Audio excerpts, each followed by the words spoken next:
Meaning क्या है? कोई भी पर्सन जो भी काम करता है ऑर्गेनाइजेशन के अंदर, उसके पीछे उसकी कोई ना कोई नीड होती है, उसकी कोई ना कोई ज़रूरत होती है। वो ज़रूरत उसको बार-बार मोटिवेट करती है काम करने के लिए। वो ज़रूरत उसको बार-बार काम करने के लिए मोटिवेट करती है कि काम पूरा करना है, क्योंकि काम पूरा होगा तो सैलरी मिलेगी। सैलरी मिलेगी तो वो क्या करेगा? अपनी नीड को पूरा कर पाएगा।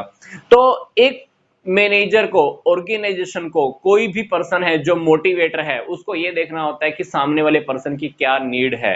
हम उसको उसकी नीड के लिए अवेयर करते हैं कि तेरे को अपना जरूरत को पूरा करना है। वो अपनी नीड को पूरा करने के लिए आगे बढ़ता है, पैसा कमाता है, नौकरी करता है, जॉब करता है, फिर वो उस प्रोडक्ट को जिसको लेकर वो अनसेटिस्फाई था, वो उसको परचेज करता है, देन उसको सेटिस्फेक्शन मिलती है।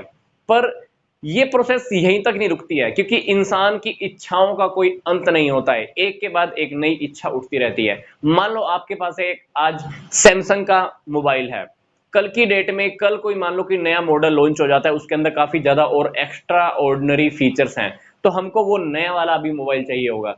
तो हमारी इच्छाएं ऐसे कंटिन्यू चलती रहती हैं, और इसलिए हमारा जो मोटिवेशन होता है वो भी चलता रहता है। तो अल्टीमेटली मैं कहना चाहता हूं कि मोटिवेशन हमारा किसके ऊपर डिपेंड करता है? हमारी नीड के ऊपर, हमारी इच्छाओं के ऊपर, हमारी ज़रूरतों के ऊपर।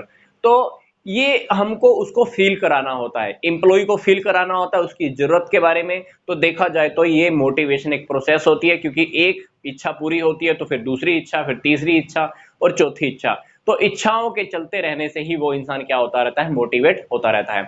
अब बात आती है कि किसी भी पर्सन से हमने काम कैसे करवाना होता है। तो सिंपल सी बात, पहले हमको ये ध्यान में रखना है, ये समझना है, जब भी हम किसी एम्प्लॉय को अपनी कंपनी के अंदर अपॉइंट करते हैं, नौकरी देते हैं, हम नौकरी क्यों देते हैं? क्योंकि वो बंदा पढ़ा लिखा है, क्योंकि उस पर्सन ने कहीं से स्टडी किया है, उसने कहीं से नॉलेज गेन की है। वो नॉलेज उसने या तो एजुकेशन से ली है, या उसने कहीं से ट्रेनिंग से ली है। तो सिंपल सी बात, एफिशिएंसी एक ऑफ ए पर्सन, एफिशिएंसी किसी पर्सन की कुशलता, एफिशिएंसी डिपेंड करती है, पहली बात, the ability to do certain work, किसी काम को करने की एबिलिटी के ऊपर। वो एबिलिटी उसके अंदर कहां से आती है? एजुकेशन और ट्रेनिंग से आती है। मैं आपको फिर से रिपीट कर रहा हूं, हम किसी भी पर्सन को जब कंपनी के अंदर नौकरी देते हैं, क्यों देते हैं? उसकी एजुकेशन के बेस पर, उसकी ट्रेनिंग के बेस पर जब वो कंपनी के अंदर काम करना स्टार्ट करता है, तो वो सिर्फ अपनी एजुकेशन और ट्रेनिंग के बेस पर काम नहीं करता है, उसके अंदर कुछ ऐसा होता है जो उसको काम करने के लिए हमेशा मोटिवेट करता रहता है। तो एक पर्सन की जो एफिशिएंसी है, डिपेंड करती है पहली तो काम करने की एबिलिटी के ऊपर। वो एबिलिटी कहां से आई है? एजुकेशन या ट्रेनिंग से आई है। दूसरी बात, एक पर्सन की एफिशिएंसी इस बात पर भी डिपेंड करती है कि उस पर्सन के अंदर किसी काम को करने की विलिंगनेस कितनी है, इच्छा शक्ति कितनी है। वो इच्छा शक्ति ही कहां से आती है? मोटिवेशन से आती है। अब मोटिवेशन दो टाइप की हो सकती है, मॉनेटरी और नॉन मॉनेटरी। मतलब पैसे के अंदर भी हम उसको मोटिवेशन कर सकते हैं। मान लो किसी ने बहुत अच्छा काम किया, मैंने उसको बोनस दे दिया। कोई ट्रैवलिंग करके आया, हालांकि ट्रैवलिंग का एक्सपेंस मैंने नहीं देना था, फिर भी मैंने उसको ट्रैवलिंग का पैसा दे दिया। तो मोटिवेशन उसको मॉनेटरी से भी मिल सकती है और नॉन मॉनेटरी भी मिल सकती है। फॉर एग्जांपल, कंपनी की मीटिंग होती है, हम इंप्लॉइज को कंपनी की मीटिंग में नहीं बिठाते, फिर भी हमने क्या किया? इंप्लॉइज को कंपनी की मीटिंग में बिठाया। तो उससे उसको मोटिवेशन मिलता है कि यार मैं तो इस कंपनी का हिस्सा हूं, कंपनी वाले मुझे अपना ही समझते हैं। तो मोटिवेशन कहीं से भी आ सकती है। तो अल्टीमेटली मैं आपको क्या कहना चाहता हूं, किसी भी पर्सन की जो एफिशिएंसी होती है, पहली तो डिपेंड करती है उसकी एजुकेशन और ट्रेनिंग से अचीव करने के ऊपर। दूसरा, डिपेंड करती है उसकी इच्छा शक्ति के ऊपर। पर ये इच्छा शक्ति हमको उसमें जगानी पड़ती है। वो कहां से जागेगी? मोटिवेशन से जागेगी। मोटिवेशन दोनों टाइप की हो सकती है, मॉनेटरी और नॉन मॉनेटरी। तो सिंपल सी बात, हमने अभी मीनिंग के अंदर क्या देखा कि किसी भी पर्सन के पीछे, स्पेशली काम करने के पीछे कोई कारण होता है। वो कारण क्या होता है? जरूरत उसकी, जो उसको अचीव करना है।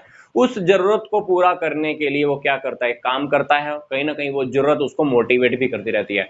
एक जरूरत पूरी होती है, फिर दूसरी जरूरत का, दूसरी नीड का जन्म हो जाता है, और ये प्रोसेस कंटिन्यू ही चलती रहती है। अब बात आती है कि मोटिवेशन की प्रोसेस क्या है। मैं आपको फिर से बोल रहा हूं, ये प्रोसेस हो सकता है कि आपके बुक के अंदर ना हो, पर फिर भी हम देख लेते हैं।